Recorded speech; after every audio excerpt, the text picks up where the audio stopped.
Hi everybody. Today, here I want to show you some singing bowls, also called as the meditation bowls or Tibetan bowls. These bowls usually are made by an alloy of 7 different metals, right? Although they look made of bronze, right? The typical Tibetan bowls are usually made of 7 metals, but you have some cheaper ones of 5 metals, some more expensive ones of 9, which are less frequent to find, and some very rare ones and quite more expensive that have an alloy of 11 metals. That's what they say. And you have all kinds of sizes and shapes of singing bowls or meditation bowls. Usually this is the shape, you see. Shapes can vary a little bit, but always it always looks like a bowl, yes?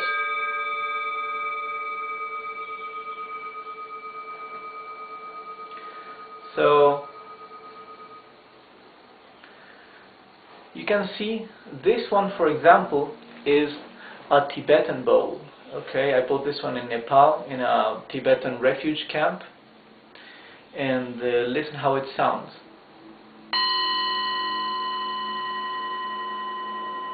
You see the vibration lasts very long, yeah? This one is 7 metals. They say that the singing bowls are used for some kind of a therapy or healing, and there are many blogs and sites about that, and it has never actually been scientifically proved whether it's true or whether it's false. But many people do really some kind of therapies and treatments with this, right? It's supposed that each different bowl has a sound in a different frequency, and that frequency is good for curing certain illnesses, usually psychological illnesses like I don't know, something to do with the anger or fears or those kind of more spiritual healing. Okay, so this is a Tibetan bowl. This one is also Tibetan. I bought it in the same refuge camp. So I'll stop it here. I bought this one in China, in front of a Lama temple. This one doesn't last so long. The quality is not as good, although it's very pretty because it has some Tibetan inscriptions around. Yes, it looks quite mystical. However, this one is machine made. That's why the quality is lower. And probably this one is on just 5 metals.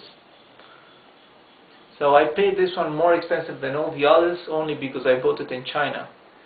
The others I bought in Nepal, and where there are many Tibetans, and I can buy much better quality for a much lower price. So this is, I paid more for it, but it's not as good. You can see how neatly made and polished it is.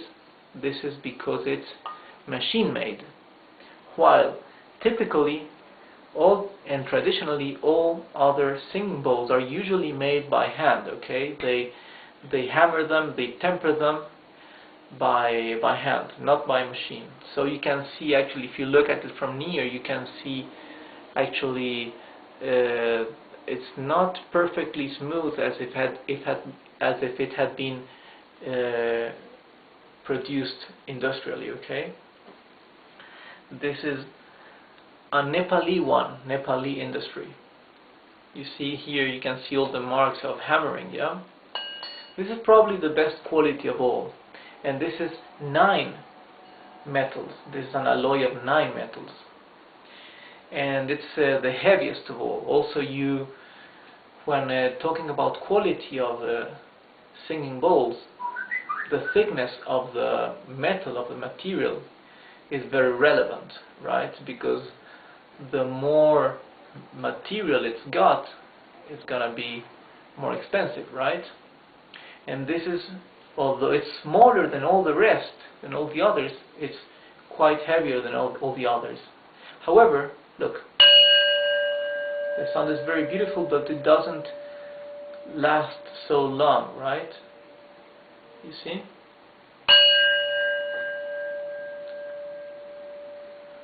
Very beautiful sound, but it doesn't remain vibrating for such a long time as this one, for example, that is Tibetan. You see, I just touched it and it still sounds, still vibrates. So it has a very beautiful sound. However, look at this. Look, without hitting it, just listen to the vibration.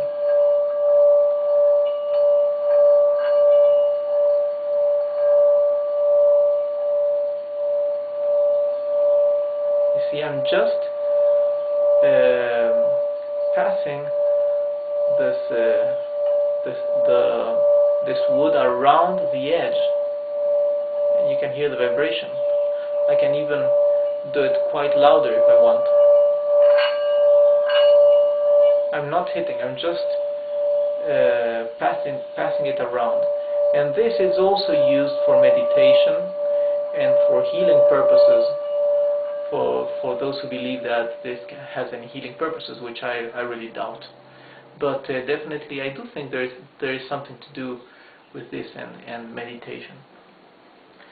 So you've seen this one is, oh, this is a Tibetan one. This is a very special one because this one is the only one that is really ancient or quite old. Yeah, this one I bought at an importer from Tibetan bowls from Tibet. This one is 90 years old, so this one is even prior to the invasion of China in Tibet. So Tibet was still independent at the time this one was produced. That's why I bought it and I like it so much. Although it's quite rusty, you see, has many marks of tarnish. I had to use lemon. I had to use even ketchup to clean the tarnish away. So although it's quite battered, I like it because of it. It's quite ancient. Has a nice sound, look.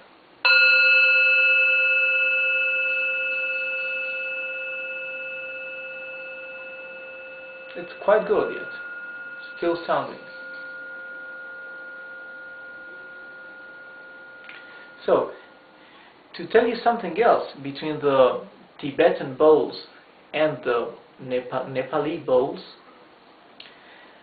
I have found that the sound of the Tibetan bowls is somewhat better. But the Nepali bowls, the quality is much better in the sense that after years they don't get tarnished as do the Tibetan ones. Okay, so the Nepalese, they follow the same process, right? Because Nepal has a huge Tibetan community of refugees, and they took the same technology to make these bowls, but they use better quality in the materials, right? So these will always last longer than the ones made in Tibet. So that's all for about the Tibetan bowls. You can, for example, how much did I pay for this? I bought this in Nepal. The most expensive of all in Nepal, the Nepali one that is very heavy and thick, I paid for it $20. No, I paid less. I paid $16 or $15. And for these Tibetan ones, I bought in the refugee camp, I paid for these $12 or $13 each. Okay, so that's very, very cheap. This Chinese one is much worse in quality, right? I paid for this one $25 in Beijing, right? But you will never be able to find such good quality and such good price in Beijing as if you go to Nepal. So that's all.